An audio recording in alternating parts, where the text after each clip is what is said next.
नमस्कार। भूल ही जीवन है। जो लोग भूल करते हैं, टकराव करते हैं, वे अज्ञानवश अपने विचार की दीवार से टकराते रहते हैं। अपनी भूल को जानने के बाद इंसान पछतावा अवश्य करता है। साथियों, जो भूल होती है वो आवेश में होती है। यदि विवेक बलवान हो आदमी का तो भूल की कोई गुंजाइश नहीं रहती है। देखिए, गलती करना मनुष्य का स्वभाव है। जीव अल्पज्ञ होने से कुछ भी गलतियां करता ही रहता है। गलती या भूल विस्मरण का एक फल है। जब हम स्वार्थ के बस में होकर के कोई कार्य करते हैं तो बड़ी भारी गलती करते हैं, और जब हम परमार्थ को जानने वाली गलती नहीं कर पाते हैं, जो परमार्थ सोच करके काम होता है, वहाँ गलती कम होती है। क्योंकि सत्य तो निरपेक्ष है। जो मनुष्य काम करता है भूल भी उसी से होती है, और जो कुछ करता ही नहीं है भूल या गलती उससे नहीं होगी। जो तैराक पानी में तैरने वाला ही डूबता है, और जिसने कभी पानी में उतर के जाना ही नहीं तो क्या डूबेगा।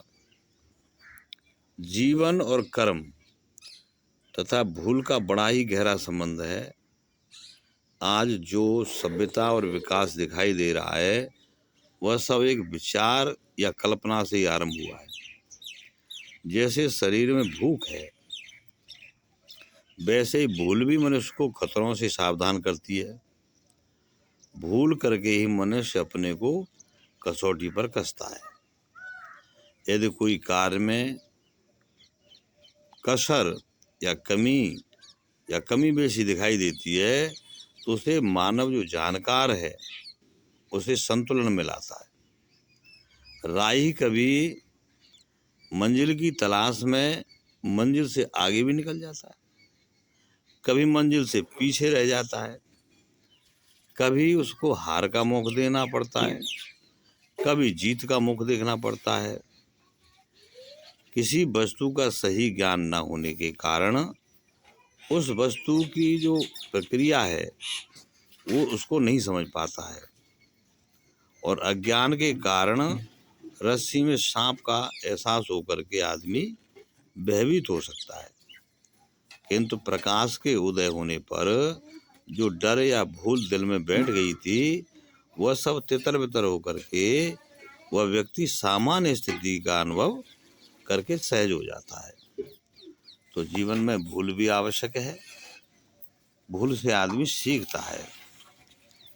फॉरगेटिंग एक ऐसा विषय है, जैसे मान लीजिए कि घर में सामान रखा रहता है और सामान रखते जाओ, यदि उसको निकालो नहीं, यदि हम फॉरगेटिंग में नहीं डालेंगे तो आगे के विषय नहीं बनेगा, और भूल करके उससे सीखा जाता है कि हमने कौन कौन सी गलती की, कौन कौन सी गलतियों से हमें सुधरना है, सावधान होना है। तो गलतियां करो, लेकिन गलतियों को पुनः न करो और उनसे सीखो, और सीख करके आगे बढ़ो भैया। नमस्कार।